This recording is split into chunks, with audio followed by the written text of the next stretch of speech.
So carrying on with the IKFK arm setup, we've got the three arms effectively, and the main arm is orient constrained to both.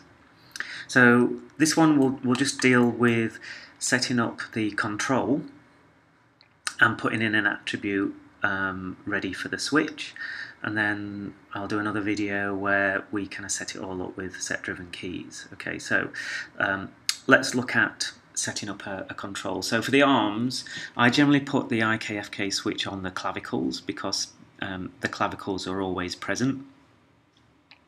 And it's just an easy way of accessing your arm controls.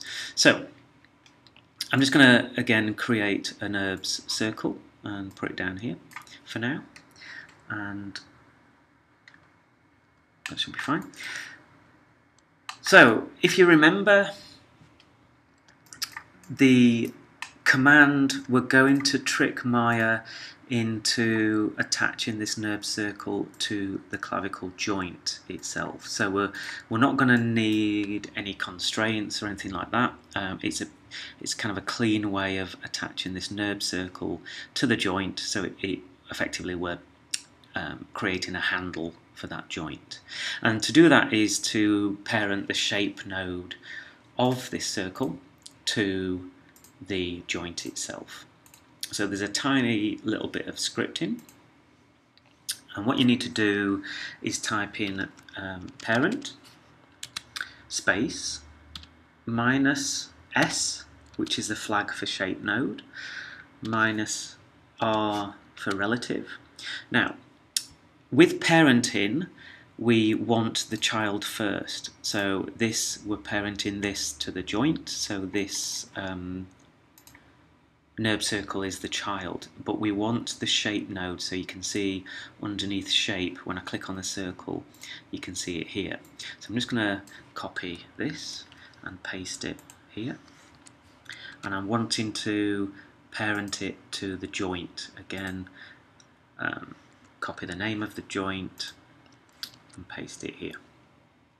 So ultimately, having a look at the script, it's parent, which is the command, space minus S, space minus R, space the NURBS circle shape, space the joint itself. Okay. Always end a command with a semicolon, and use the return key, the enter key from your numlock. Okay. So when you hit return, you'll see that the NURBS circle has jumped to the position of the joint, and if I select the NURBS circle now, you will see in the channel box that it's actually saying that it is the joint. Okay, so that's a good indication that it's worked.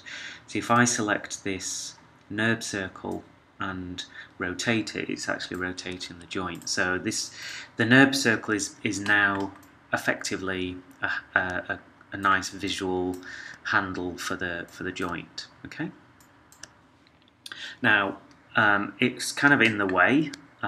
It's kind of crossing over parts of the body. So again, I'm just going to modify that. Go into Control Vert. I don't want to select any joint, so let's turn that filter on so that we can just directly get to it. Move those up and out.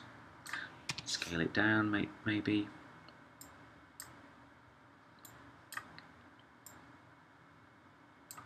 And shape it however you want to, so that it becomes identifiable as the clavicle control. Okay, so that's now whatever geometry you might have on there. This kind of sits quite high and proud, so it's just easy to select your controls, and it's still rotating at that joint pivot point.